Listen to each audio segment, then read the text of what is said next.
आता म्हणतात व आमच्या वादापेक्षा महाराष्ट्र मोठा आहे, वादापेक्षा.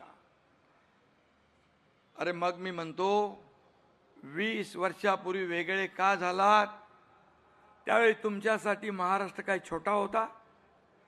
बाळासाहेबांची इच्छा होती तेव्हा ती पूर्ण नाही केली. त्यावेळी बाळासाहेबांपेक्षा तुमचा स्वार्थ मोठा होता, अहंकार मोठा होता. हे साऱ्या महाराष्ट्राने पाहिलेलं आहे. एकमेकांविषयी काल परवापर्यंत एकत्र येण्यापर्यंत काय काय बोललात तेही आठवा. स्वार्थासाठी वेगळे झालात आणि स्वार्थासाठीच एकत्र आलात ही मुंबईकर जनता जाणते आहे. हे मुंबईकरांना पक्क माहीत आहे. मराठी माणसाच्या नावाने खोटा पुळका, खोटं प्रेम दाखवण्याची आवश्यकता नाही.